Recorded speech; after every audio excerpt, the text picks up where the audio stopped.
জয় হিন্দ। আজকের এই ভিডিওতে আমরা জানবো আপনার বাড়িতে আপনারা যদি একটা সৌন্দর্য লুক দেওয়ার জন্য এপক্সি ফ্লোরিং করাটা একান্ত জরুরি। এবার আপনার মাথায় প্রশ্ন আসবে বা আজকের এই ভিডিওর মেন থিম থাকবে যে এপক্সি ফ্লোরিংটা আমরা ঠিক কোন কোন লোকেশনে করতে পারবো, মানে ঠিক কোথায় করতে পারবো। এপক্সি ফ্লোরিং করার আগে যে আমাদের ফ্লোরটা আছে সেটা আমাদের কি রকম থাকা দরকার বা কোন কোন ফ্লোরে এপক্সি ফ্লোরিং করার জন্য উপযুক্ত, এই নিয়ে বন্ধুরা আজকের এই ভিডিওর আমাদের আয়োজন। তো সর্বপ্রথমে আপনাকে বলে রাখি, দেখুন প্রথমে এই জিনিসটা ক্লিয়ার করে দিই, যদি আপনারা এপক্সি ফ্লোরিং পশ্চিম বাংলার যে কোনো জায়গা থেকে করতে চান তাহলে এই নাম্বারে আপনারা যোগাযোগ করতে পারেন। আপনাদের বাড়িতে এসে এরা এপক্সি ফ্লোরিং এর কাজটা ভালো করে দিয়ে যাবে, বা আপনি যদি এখানে ট্রেনিং নিতে চান তাও তারা কিন্তু ব্যবস্থাটা করে দিবে। তো আজকের এই ভিডিওর মেন থিম যে এপক্সি ফ্লোরিং আপনারা কোথায় কোথায় করতে পারেন। দেখুন, ধরুন যে আপনার ঘরের যে মেঝোটা আছে আজ থেকে প্রায় 15 বছর, 20 বছর, 10 বছর আগে আপনি টাইলস লাগিয়ে দিয়েছেন। এবার সেই টাইলস গুলো দেখতে খারাপ হয়ে গেছে, মানে আপনাকে আর ভালো লাগছে না। সেই টাইলস গুলোর উপরে কি আমরা এপক্সি ফ্লোরিংটা করতে পারি, না আমাদের সেই টাইলসটা গোটায় ভেঙে মেঝোটাকে বের করতে হবে, তারপর আমরা এপক্সি ফ্লোরিংটা করতে পারি। দেখুন, প্রথমেই আপনাকে বলি, আপনার বাড়িতে যদি মেঝোটাতে টাইলস বসানো থাকে অলরেডি তাহলেও কিন্তু আপনার কোনো সমস্যা নাই, আপনি সেই টাইলস লাগা মেঝোর উপরে এপক্সি ফ্লোরিংটা করতে পারেন।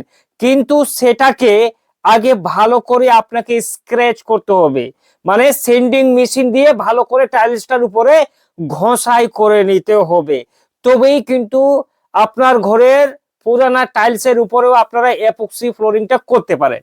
দ্বিতীয় প্রশ্ন, অনেকের ক্ষেত্রে কি হয় যে 15 বছর, 20 বছর বা 10 বছর আগে আপনার ঘরের মেঝোতে কি হয় যে ওই যে সিমেন্টের যে ঘোলাগুলো থাকে না, সেই সিমেন্টের ঘোলাগুলো মেরে দিয়ে বাস ওভাবে থেকেছে আর কি।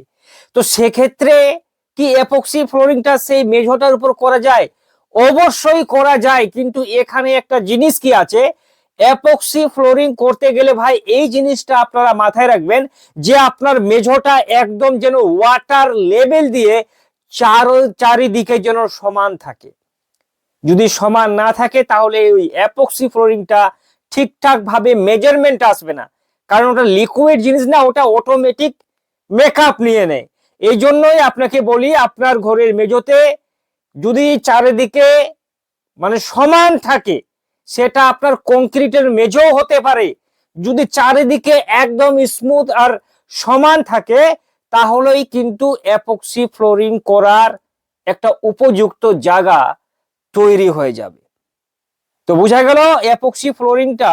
আর বিশেষ করে বলি, এপক্সি ফ্লোরিংটা ঘরের যে আপনার ঘরগুলো আছে বা লবি ধরুন, বা আপনার যে ডাইনিং গুলো আছে, হল গুলো আছে, বাথরুম গুলো আছে, এই সমস্ত অনেকের ক্ষেত্রে একটা প্রশ্ন হয় যে দাদা আমরা কি বাথরুমে এপক্সি ফ্লোরিংটা করতে পারবো? দেখুন, এপক্সি ফ্লোরিংটা আপনারা বাথরুমেও কিন্তু করতে পারেন, কোনো সমস্যা তৈরি কিন্তু হবে না। কিন্তু বিশেষ করে কি হয় যে এক্সটেরিয়ার মানে বাইরে এই এপক্সি ফ্লোরিংটা করতে গেলে ওখানে কি হয় যে সূর্যের তাপ পড়লে ওটা কিন্তু একটা হলুদ কালারের মতো হয়ে যায়। এই জন্য ইন্টেরিয়ারের মধ্যেই এই এপক্সি ফ্লোরিংটা করার চেষ্টা করবেন। কোনো ডাউট থাকলে আমাকে কমেন্ট করতে পারেন, আপনার প্রশ্নের উত্তর অবশ্যই দেওয়ার চেষ্টা করব।